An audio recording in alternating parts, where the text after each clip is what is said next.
ರಾಜಶೇಖರ್ ಒಬ್ಬ ಸಾಮಾನ್ಯ ಕಾರ್ಯಕರ್ತ, ತನ್ನ ನಾಯಕನಿಗೋಸ್ಕರ ಹಗಲು ರಾತ್ರಿ ಅನ್ನದೇ ಕಷ್ಟಪಡ್ತಾ ಇದ್ದಂತಹ ವ್ಯಕ್ತಿ.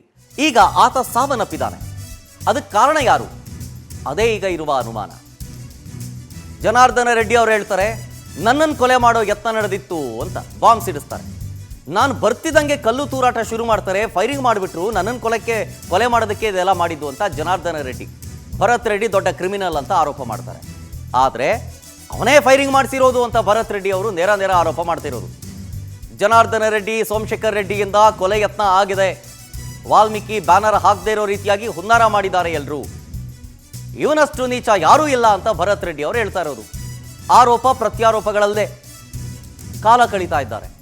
ಆದರೆ ಪಾಪ ರಾಜಶೇಖರ್ ಒಬ್ಬ ಸಾಮಾನ್ಯ ಕಾರ್ಯಕರ್ತ, ತಮ್ಮ ನಾಯಕನಿಗೋಸ್ಕರ ದುಡಿದಂಥವನು, ಮನೆ ಮಠ ಎಲ್ಲವನ್ನೂ ಬಿಟ್ಟು ನಾಯಕನಿಗೋಸ್ಕರ ದುಡಿದಂಥವನು. ಈಗ ಆತನ ಸಾವಾಗಿದೆ. ಯಾರು ಹೊಣೆ ಅದಕ್ಕೆ? ಅದು ಈಗಿರುವ ಪ್ರಶ್ನೆ.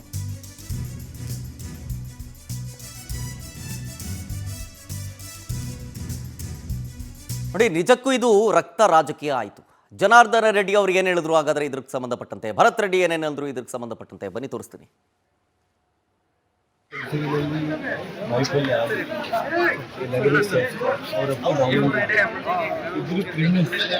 ಗೊತ್ತಿದೆ ಬಳ್ಳಾರಿ ರಾಜಕಾರಣ ಅನಾವಶ್ಯಕವಾಗಿ ಅವನು ಡೆವಲಪ್ಮೆಂಟ್ ಮನೆ ಮೇಲೆ ಬಂದು ರೌಡಿಗಳನ್ನ ಕಲಿಸಿ ಪೋಸ್ಟರ್ ನೆಪದಲ್ಲಿ ಇಲ್ಲಿರುವಂಥವ್ರೆಲ್ಲರೂ ಹೊಡೆದು ಬಡಿದು ಇಲ್ಲಿ ಶ್ರಾವಣವರು ಗೊತ್ತಾಗಿ ಪೊಲೀಸರನ್ನು ಕರೆಸಿ ಶ್ರಾವಣಿಗೆ ಬಂದರು. ಅರ್ಥ ಆಯ್ತು. ಅವನು ಅನಾವಶ್ಯಕವಾಗಿ ಶ್ರಾವಣಿ ಹೋಗಂತಂದ್ರು ಕೂಡ ಅವನು ಹೋಗಲಿಲ್ಲ.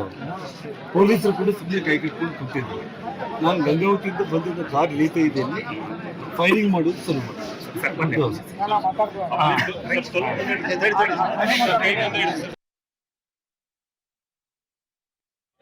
ಸಾಯಂಕಾಲ ಹೊತ್ತು ಒಂದು 500 ಜನ ಹುಡುಗರು ಬಂದಿದ್ರು.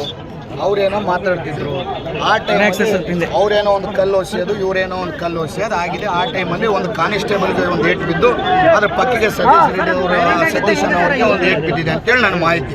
ಅದಕ್ಕೋಸ್ಕರ ನಾನು ಅಲ್ಲಿಂದ ಇಲ್ಲಿ ಬಂದರೆ ಅಷ್ಟೊತ್ತಿಗೆ, ಯಾಕಂದರೆ ಆ ಕಾರ್ಯಕ್ರಮವನ್ನು ಸಕ್ಸಸ್ ಮಾಡ್ಬೇಕಂತೇಳಿ ಒಂದು 2-3 ತಿಂಗಳಿಂದ ವಾಲ್ಮೀಕಿ ಅಜ್ಜಿಯವ್ರ ಕಾರ್ಯಕ್ರಮ ಮಾಡಬೇಕು, ಇಡೀ ವಾಲ್ಮೀಕಿ ಸಮುದಾಯಕ್ಕೆ ನಾವೊಂದು ಹೆಗ್ಗಳಿಕೆ ಆಗಿ ಹೇಳ್ಕೊಳಂಥ ಕಾರ್ಯ ನಾವು ಮಾಡ್ಬೇಕಂತೇಳಿ ನಾವು, ನಾಗೇಂದ್ರಣ್ಣವರು, ಗಣೇಶ್ ಅಣ್ಣವ್ರು ಎಲ್ಲರೂ ಪ್ರಯತ್ನ ಮಾಡ್ತಿದ್ರೆ, ಆದರೆ ವಾಲ್ಮೀಕಿ ಅಜ್ಜನ ಹೆಸರು ಹೇಳ್ಕೊಂಡು ಇವತ್ತು ಬಳ್ಳಾರಿಯಲ್ಲಿ ರಾಜಕೀಯ ಮಾಡಿದಂಥವ್ರು ಇವತ್ತು ಅಜ್ಜನ ಅನಾವರಣ ಆಗಬಾರ್ದು, ಅಜ್ಜನ ಅನಾವರಣ ಆಗಬಾರ್ದು ಅಂತಿಲ್ಲ, ಅವ್ರ ಮೇಲೆ ಇಷ್ಟು ಮಾಡಿ ಕಾರ್ಯಕ್ರಮವನ್ನು ಮುಗಿಸ್ಬೇಕಂತ ನೋಡ್ತಿದ್ದಾರೆ ಅಂತಂದ್ರೆ ಇವತ್ತು ಬಳ್ಳಾರಿ ಜನತೆ ತಿಳ್ಕೊಬೇಕು, ರಾಜ್ಯ ಜನತೆ ತಿಳ್ಕೊಬೇಕು ಇವನೆಂತ ರಾಕ್ಷಸ. ಈಗ ಸಾಯಂಕಾಲ ಹೊತ್ತು ಒಂದು ಏನಷ್ಟು ಡೀಟೇಲ್ಸ್ ಕೊಡ್ತಾರೆ ನಮ್ಮ ಪ್ರತಿನಿಧಿ ವೀರೇಶ್ ಲೈವ್ ನಲ್ಲಿ ಇದ್ದಾರೆ. ವೀರೇಶ್, ರಾಜಶೇಖರ್ ಒಬ್ಬ ಸಾಮಾನ್ಯ ಕಾರ್ಯಕರ್ತ.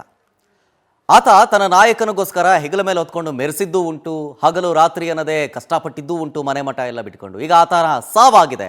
ಆತನ ಸಾವಿನಲ್ಲಿ ರಾಜಕೀಯ ಆಗ್ತಾ ಇದೆಯಲ್ಲ, ಏನು ಹೇಳ್ಬೇಕು ಇದಕ್ಕೆ? ಜೊತೆಗೆ ಆತನ ಸಾವಿಗೆ ಕಾರಣ ಏನು, ಯಾರು ಇದಕ್ಕೆ ಹೊಣೆ ಹೊತ್ಕೊಳ್ತಾರೆ ಅನ್ನೋದೇ ಪ್ರಶ್ನೆ ಈಗ.